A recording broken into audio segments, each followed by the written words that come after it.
Bien, pasamos ahora a las distintas escuelas que tenemos de Jesús en los evangelios. Los evangelios nos ofrecen 3 escuelas de Jesús. Me gustaría que la pudiéramos hacer estas 3 escuelas, es decir, que nos matriculáramos. Ocurre que solamente tengo 15 minutos para hablar. Me da una pena hablar de estas cosas tan bonitas en 15 minutos, pero qué bien estaría, ¿verdad? Un año nos inscribiríamos como alumnos de la escuela del lago de Galilea, el Evangelio de Marcos.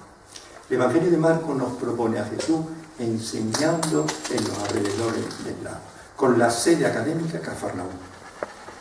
Luego la escuela de Marcos está situada en el borde del lago de Galilea y tiene su sede en Cafarnaúm. En esta escuela, fijaros bien, de Marcos, la imagen que vamos a encontrar de Jesús es la imagen del maestro sanador. Atención, maestro que da una enseñanza que sana a la persona.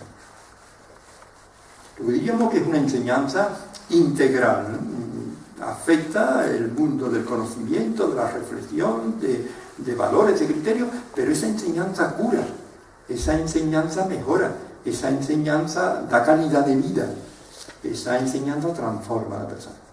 Luego, la escuela de Marcos es terapéutica, enseñanza y sanación y curación. Preciosa, ¿verdad? Ahora veremos un poquito, unos minutos sobre esta escuela. La segunda escuela nos viene de Mateo, el Evangelio de Mateo. Se llama la escuela del monte. La escuela del monte, porque Jesús crea la escuela en el monte, donde da el famoso sermón de la montaña, Mateo capítulo 5 al 7, ¿verdad? La escuela de Jesús. Qué cosa más bonita, ¿verdad? La imagen de Jesús en la escuela de Mateo es una imagen de Jesús docente, el Jesús parecido a Moisés. Fijaros, Moisés en el monte Sinaí enseñaba la ley al pueblo de Israel. En el monte de la bienaventuranza, Jesús, nuevo Moisés, interpreta la ley y da una enseñanza. Luego, la imagen de la escuela de Mateo, del Jesús de Mateo, es la del nuevo Moisés, que reinterpreta las Escrituras, que las actualiza, que da una visión nueva de las Escrituras. Pero como la cátedra de Moisés fue el monte Sinaí, la cátedra de Jesús es el monte. Y como el pueblo se reunía con Moisés para que le enseñara las Escrituras, el pueblo ahora se reúne con Jesús en el monte para que Jesús le enseñe. Muy bonita la escuela del monte, Mateo capítulo 5 al 10. ¿Y qué van a escuchar en la escuela del monte? Pues mira, hemos dicho que la escuela de Mateo pone el acento en la enseñanza y la sanación. Entendiendo por sanación, la sanación del cuerpo, de las dolencias, ¿verdad? Aparece en el Evangelio de Marcos, en Galilea, todo tipo de dolencias, ¿no? Que hacen sufrir a las personas. Pero también aparece la dolencia de la mente, los desequilibrados, las personas desestructuradas, que reciben el nombre de los endemoniados. En una época en que no se conoce nada de psiquiatría ni de psicología, personas rotas, desestructuradas, desequilibradas, personas con las que no se puede convivir, pues se comprendía pues, de esta manera tan sencilla, ¿no?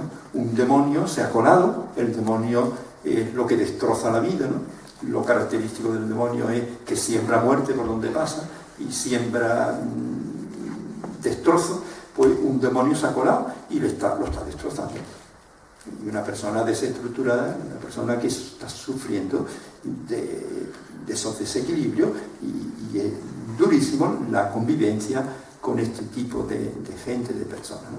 Pues bien, Jesús en Marcos no solo es un buen académico, por hablar así, un buen maestro, sino que es un buen terapeuta, entendiendo, por terapeuta sanador de aldea, No vayamos a ponerlo como médico profesional porque eso no estuvo en la mente de Jesús.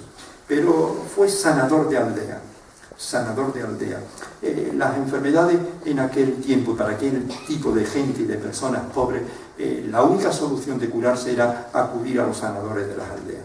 Y ya podéis imaginar lo que curaban los sanadores de las aldeas. Pues bien, Jesús aparece sanando, curando, rehabilitando, aliviando el sufrimiento de los pobres. Y fue un exorcista de prestigio. Creo desde mi punto de vista que sobresalió mucho más en los exorcismos que en las sanaciones. Llegó a ser una persona que supo tratar con los enfermos mentales. Los serenaba, los tranquilizaba, los aliviaba, ya con esto el demonio había salido, ¿no? Muchas veces era tranquilizar a la persona, ya con esto el demonio ha salido del individuo, ¿no? Luego la escuela de Marcos es una escuela de sanación. La escuela de Mateo, fundamentalmente en el Sermón de la Montaña, atención, va a afrontar el tema de las relaciones humanas.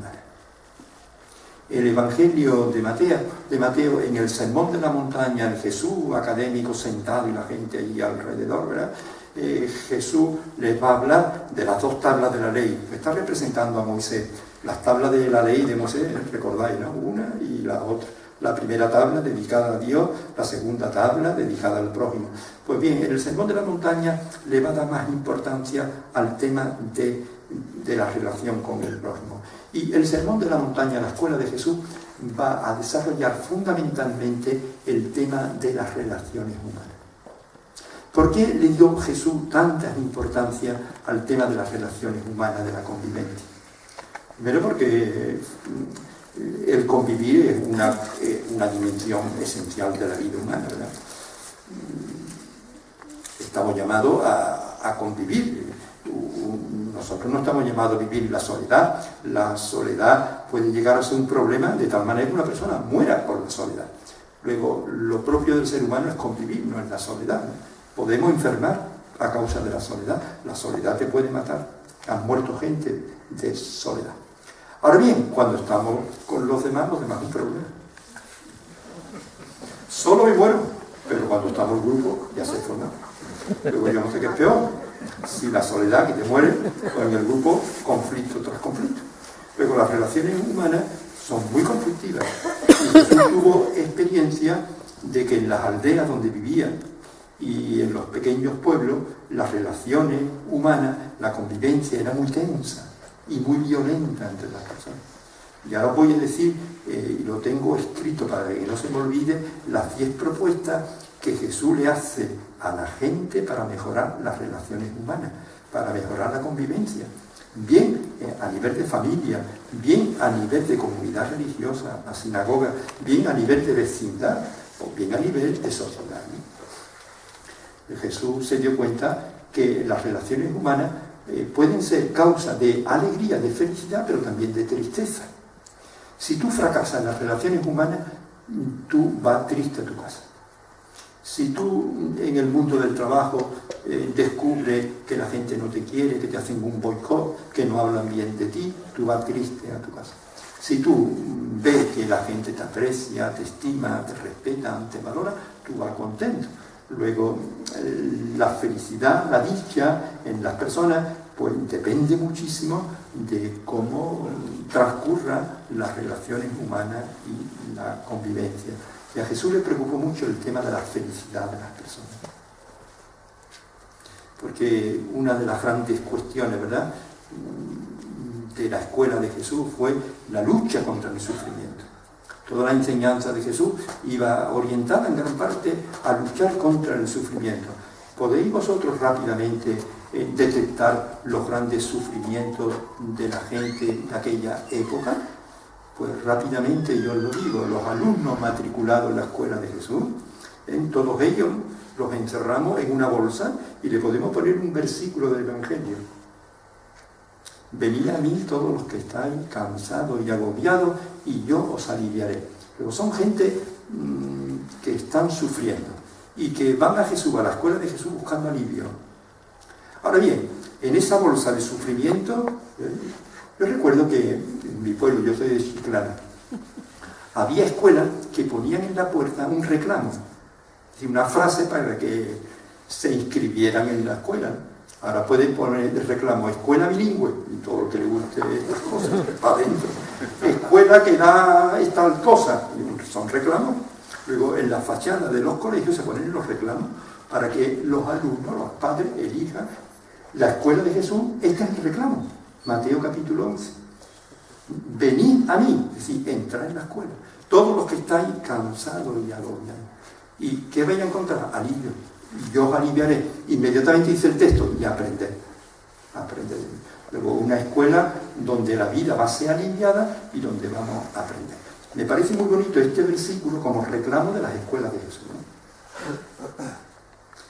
Pues bien, os decía que los matriculados en la escuela de Jesús, que pueden todos ellos, ¿verdad?, meterse en esta bolsa de agobiados y fatigados, personas para quien la vida es dura, estos grupos son los siguientes, Fijaros, los matriculados en la escuela de Jesús. Mira, el primer sufrimiento que se daba en Galilea era la pobreza. Eso se traducía en falta de alimento. Por 6 veces se cuenta la multiplicación de los panes y de los peces, donde Jesús tiene que alimentar a una muchedumbre. Este relato de la multiplicación de panes y peces es una parábola para indicar el problema humano de la pobreza y una invitación a solucionar este problema mediante ese compartir milagroso que propone el texto. Luego tenemos la precariedad, la pobreza económica como el primer sufrimiento humano que vivían la gente de Galilea. El segundo sufrimiento humano era la enfermedad, porque para la gente pobre no había posibilidad de curarse. La gente pobre no podían acudir a los médicos de las capitales, no podían acudir a los sanatorios que existían en aquella época.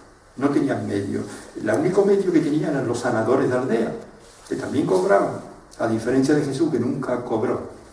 Y nunca dio Jesús una receta, ni tampoco hizo un diagnóstico. Luego Jesús se diferenciaba de los sanadores de aldea, ni tampoco pronunciaba palabras raras y extrañas, ni ponía amuletos. La actividad sanadora de Jesús es muy escueta, muy simple, ¿no? Normalmente cura bien con la palabra, con las manos, y en algún caso metió el dedo en el oído de un sordo y dijo una palabrita en arameo, éfeta, ábrete. Y otro caso cogió saliva, se la puso en la lengua a un mudo, le habló, y en los ojos a un ciego y vio. Luego son los 2 textos donde Jesús se aproxima a los sanadores de aldea que utilizaban estos recursos. La saliva tenía una valoración sanante, ¿no? La saliva cura. A ver, tú te das un martillazo y partiendo una nuez estos días de otoño y te da el martillazo y ¿qué haces con el dedo? Lo metes en la boca. ¿Por qué? Porque tú crees que la saliva te alivia.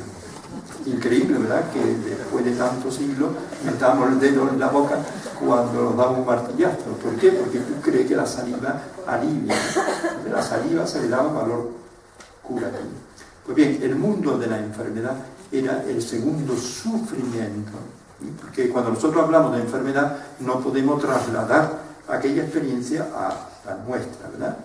Nosotros tenemos médicos, tenemos farmacias, tenemos hospitales. Tú te pones enfermo, no es la puerta de la muerte, te cura, pero en aquella sociedad ponerte enfermo era entrar ya en el camino de la muerte. Primer sufrimiento, la pobreza. Segundo sufrimiento de los alumnos de Jesús, la enfermedad. Tercero, la exclusión. La exclusión social y religiosa. Se vivía en una sociedad donde la religión excluía a montones de personas. Y veis cómo Jesús de Nazaret baja al mundo de los excluidos. Conocéis a pecadores, conocéis mujeres, conocéis a gente inmoral, conocéis a personas corruptas en el Evangelio. Y Jesús baja esa realidad. No excluye a nadie, se acerca. Él tiene sobre estas personas una visión distinta a la que tiene la gente. Para la gente son unos sinvergüenza. Para Jesús son unos hijos de Abraham que hay que recuperar. ¿Recordáis el caso de Zaqueo? Zaqueo es un sinvergüenza. Zaqueo ha robado todo lo imaginable. Zaqueo es un desastre. Pero Jesús ve algo positivo en la vida de Zaqueo. Esto es muy bonito y hay que aprender de Jesús, de la pedagogía de Jesús. La gente de Jericó cataloga a Zaqueo como un desastre de persona. Un pecador, dice, ha ido a hospedarse a casa de un pecador. Muy bien, Jesús tiene los pies en tierra y no va a poner en duda de que es un desastre de persona. Pero Jesús también descubre valores positivos en la vida de las personas. Mira, en las personas maltratadas por la vida y en los pobres tenemos tendencia a no descubrir nunca nada bueno. A los desgraciados de este mundo nunca tenemos tendencia de descubrir valores. Y Jesús descubre que Zaqueo es un desastre, pero que tiene algo que lo diferencia del resto de la gente de Jericó. Zaqueo tiene un interés por Jesús de Nazaret como nadie, y ha ido corriendo por la calle. A un hombre mayor no le corresponde ir corriendo por la calle, y se ha subido en un sicómoro. Tampoco es normal que un hombre se suba en un árbol, y está deseando de poder dirigir una palabra a Jesús. Luego Jesús sabe que Zaqueo es un desastre, pero Zaqueo tiene de positivo esto, esto y esto, y se lo reconoce a Zaqueo. Dice, mira, Zaqueo, tú eres un desastre, pero tú querías estar conmigo, y me voy a comer contigo a tu casa, aunque nos vistan de limpio. Hoy en Jericó, todos los bien pensantes de aquella sociedad lo visten de limpio, ha ido a hospedarse a casa de un pecador. Y cuando Zaqueo se sintió querido, apreciado, valorado, por primera vez en su vida, porque había sufrido una especie de boicot en Jericó por parte de la sociedad, y ve que Jesús lo acoge, que come con ellos, que comparte la mesa a mantel, y que Jesús le ofrece la amistad. Fijaros bien la reacción de Zaqueo, el cambio. Zaqueo cambió y nadie le dijo nada. Solamente ser tratado con dignidad y ser tratado como un hijo de Abraham posibilita un cambio en Zaqueo. Aprendamos de esta pedagogía de Jesús, de ver la parte positiva y buena que tiene la gente, pero muy especialmente aquellos que nunca han sido apreciados y valorados en la sociedad, los desgraciados de este mundo. Porque siempre vamos mirándolos desde la altura y pensando que son desastres. Pues bien, son desastres, pero tienen cosas muy buenas en su vida. Y Jesús tiene una facilidad enorme para reconocer lo positivo, lo bueno que tienen las personas. Y además se lo dice, para que tome conciencia de que tienen valores, de que tienen cosas buenas y positivas. Bien, luego, el mundo de la pobreza, el mundo de la enfermedad, el mundo de la exclusión, aquí hay que meter también las mujeres, el mundo de los pecadores, todo esta gran bolsa de exclusión social y religiosa que se vivía en la sociedad. Y otro sufrimiento, por último, sería las malas relaciones humanas, la convivencia en las aldeas. Luego, todo esto hace sufrir, y las personas que van a la escuela de Jesús padecen estos sufrimientos. Por lo cual se puede decir que una de las preocupaciones de la escuela de Jesús es aliviar el sufrimiento de la gente. La escuela de Jesús cura, la escuela de Jesús alivia el sufrimiento, la escuela de Jesús dignifica, la escuela de Jesús ofrece una mutación para que las personas puedan vivir de otra manera y puedan relacionarse de otra forma. Luego hay una enseñanza que transforma. Bien, mirad la escuela de Mateo, la escuela del monte, cuando habla de mejorar las relaciones humanas. Os voy a leer el decálogo, 10 propuestas de Jesús para mejorar las relaciones humanas. Y claro que está actuando como Moisés, ¿no? Moisés explicando en el monte, Jesús explicando las Escrituras. Dice, desde pequeñito os han educado en la sinagoga, no matarás, ¿verdad? Pues yo os digo, interpreta, cambia, levanta el listón, pues yo os digo, en la vida diaria no os ofendáis. Luego ya no es suficiente con no matar, sino el no ofender. Con la convivencia diaria tenemos que superar el nivel de la ofensa. En el caso que se den las ofensas, dice Jesús, rápidamente buscar la reconciliación. Porque él sabe que toda convivencia produce roce, toda convivencia humana es conflictiva, se va a dar las ofensas, pero tenemos un mecanismo de recuperación rápida, que es la reconciliación y el perdón. La número 2. El diálogo y acuerdo en los conflictos. Cuando surjan los conflictos, dice, y vais de camino al juez, por favor, pararos, utilizar el diálogo utiliza la negociación para resolver el problema. Eso tiene actualidad, ¿no? Tercera propuesta para mejorar la convivencia. Controlar los deseos. Porque como no controlas los deseos, te apoderas de los demás. Y lo normal, los varones apoderarse de las mujeres de los demás, el adulterio, ¿no? Entonces Jesús dice mucho cuidadito con los deseos, porque si no los controlamos, nos pueden llevar al desastre de la vida. Luego controlar los deseos, porque no te puede apropiar de la mujer de tu amigo, no te puede apropiar de los bienes de tu prójimo, tú no puedes apropiarte. Luego los deseos hay que trabajarlos y hay que controlarlos, porque deseo suelto es un problema para tu vida. Siguiente propuesta. Nada de juramento. Yo juro por Dios, juro por mi madre, juro por... No, nada de jurar, porque eso significa que no tenéis credibilidad, es decir, no tenéis sinceridad. Y para que la gente os crea, tenéis que echar mano de Dios y de juramento. Vosotros decís sí o no. Es decir, propone el criterio de la sinceridad y no engañarnos, y no tenéis que echar mano a los juramentos para hacernos creíbles en la convivencia. Siguiente propuesta de Jesús. Superar la ley del talión. Desde pequeñito, dice Jesús, habéis sido educados en la casa por el padre y la madre. Ojo por ojo y diente por diente. Llega el niño a su casa, mamá, me han quitado el don. Y dice la madre, mañana se lo quita tú. Y era catequista, ¿no? Ojo por ojo, diente por diente. Desde pequeñitos somos educados en la ley del talión. Ojo por ojo, diente por diente. Dice Jesús, tenéis que superar la ley del talión. Aunque es la ley más lógica, tenéis que superar esta lógica. Dice Jesús, ahora ya va levantando el listón, al que te agravia no le responda con violencia. La renuncia a la violencia. Al que te agravia, al que te hiere, tú no le respondas con violencia, porque entonces no separa el círculo de la violencia. Ya esto va costando más trabajo. Y va el listón para arriba, y el salto cada vez cuesta más. Y ahora va a proponer lo más difícil de todo.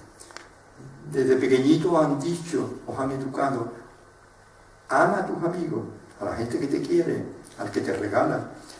Pues yo os digo, amad a vuestros enemigos. Y aquí nos quedamos helados, ¿verdad? Que es la escuela de Jesús, ¿verdad? Cuando te propone amar al enemigo, notamos de que nos entra por el cuerpo un frío y decimos, esta asignatura la suspendo. Esta asignatura la suspendo. Aprender a Dios la vamos cambiando a lo largo de la vida muchas veces. Sí, porque que teníais hace 20 años, totalmente distinta a la que tenéis ahora. Luego, no tengáis miedo a remodelar la imagen de Dios, porque a lo largo de la vida la hemos ido cambiando. ¿Y quién posibilita el cambio a la hora de reestructurar o replantear la imagen de Dios? El Evangelio, ¿verdad? En la medida en que dejáis mostrar el Evangelio en nuestra vida, vamos trastocando la imagen de Dios. Luego le propone al discipulado rehacer la comprensión de Dios. No penséis que todo el mundo tiene la visión de Dios que tiene Jesús en el Evangelio. No, porque si tuviéramos esa visión, ganaríamos en respeto, en tolerancia, en comprensión, en generosidad, ¿no? Y no son precisamente los valores que muchas veces tenemos los cristianos. Luego nos da la impresión a veces que tenemos más la imagen de Dios que Juan el Bautista nos propuso que la de Jesús de Nazaret, ¿no? Por nuestra intransigencia, por nuestra exclusión, por nuestro desprecio, ¿no? Por las humillaciones que hacemos a veces en la iglesia, ¿no? El Dios, con el Dios de Jesús tú puedes hacer estas cosas, no las puedes hacer. Segundo, en la escuela de Lucas, la escuela del camino, te va a dar Jesús otra parábola, para que aprenda la primacía del amor. ¿La parábola cuál será? El buen samaritano. El buen samaritano nace como la parábola con la que se le va a aplicar al alumnado la primacía del amor. Lo primero en la vida, por encima de las más sagradas instituciones, por encima del templo, de la ley, de las creencias y de la religión, está la ética del amor. Y la parábola del buen samaritano te da una comprensión del amor maravilloso. Es un amor abierto, no tiene frontera, no es un amor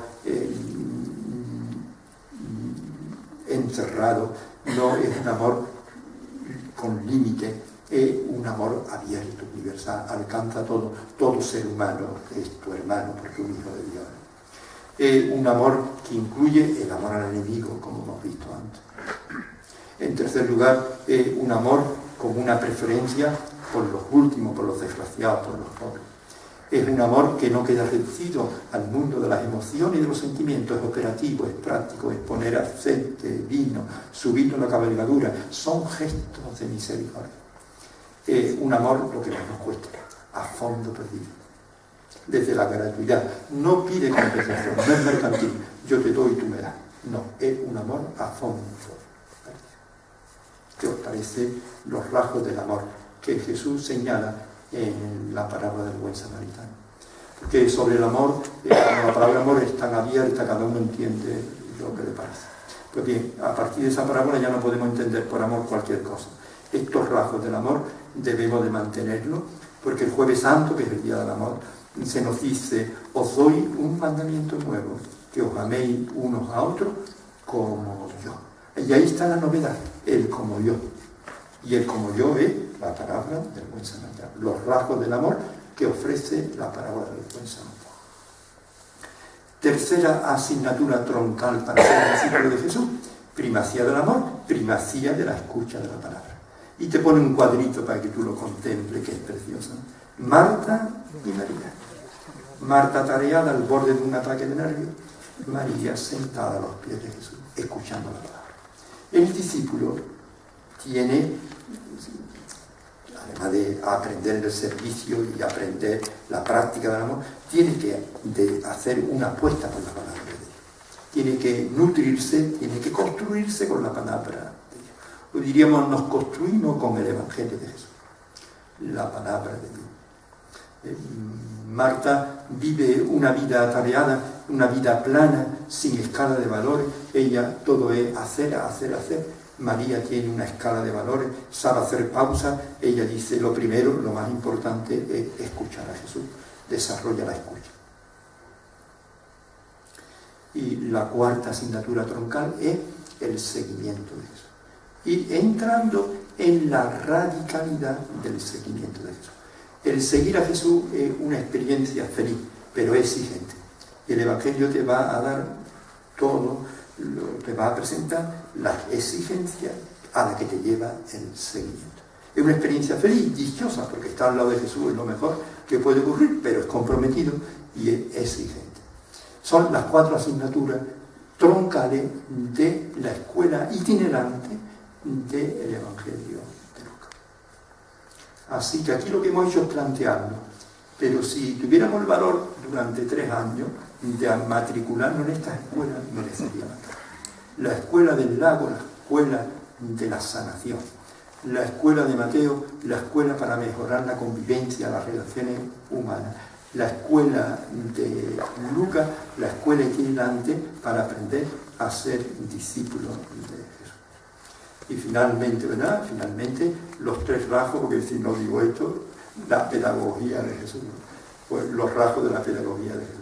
Enseñó a través de parábolas. Y sin parábolas no hay enseñanza. Luego las parábolas serán el material que nosotros tenemos los evangelios para comprender toda la novedad, todas las propuestas de Jesús. Las parábolas, Jesús no es un inventor de las parábolas, ¿no? Las parábolas existían antes de Jesús, pero no se conoce en el judaísmo un rabino, un maestro, que haya utilizado tanto la parábola como la utiliza Jesús. En segundo lugar, la parábola está sacada de la vida cotidiana, luego es fácil. Tercero, la parábola aparentemente entretiene, distrae, pero la parábola por dentro tiene siempre una provocación, que es la molesta y es la que te hace pensar. Luego, toda parábola tiene una provocación que hace pensar. Luego, las parábolas las utilizaba Jesús para ayudar a pensar. Tú escuchabas la parábola que iba a tu casa y después con tu mujer, con los vecinos, en el patio de la casa. Hay que ver lo que ha dicho el rabí de Nazaret. Hay que ver que en la parábola del buen samaritano pasó un sacerdote, pasó un levita. Y lo que viene detrás, sacerdote, levita, ¿quién tenía que pasar? Un laico. Esa es la lógica.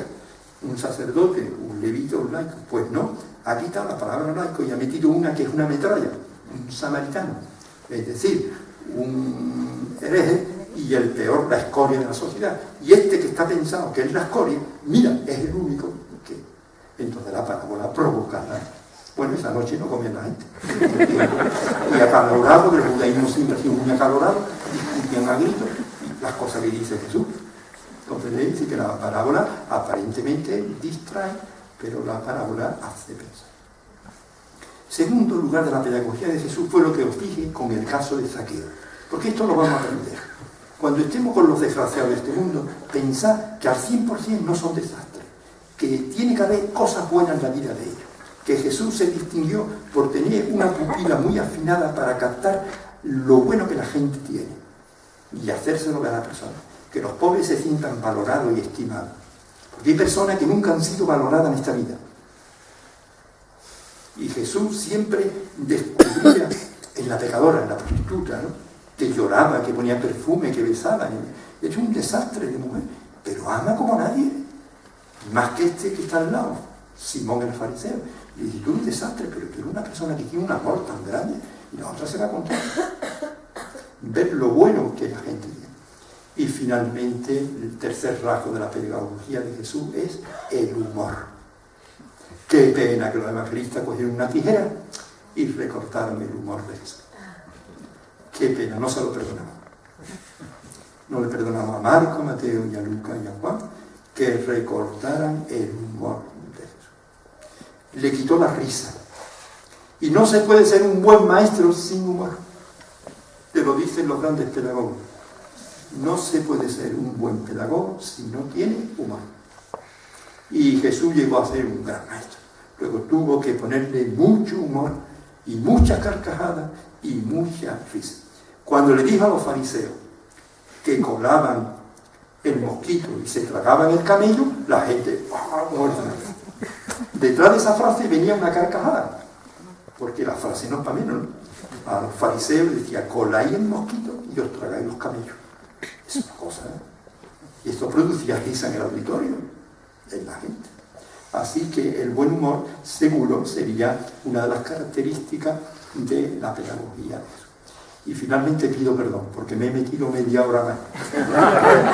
Pero bueno, me voy contento, ¿no? Porque me perdonáis, porque hay la obligación de perdonar. Pues muchísimas gracias y que sigamos aprendiendo en la escuela de Jesús, que es el Evangelio que leemos cada día.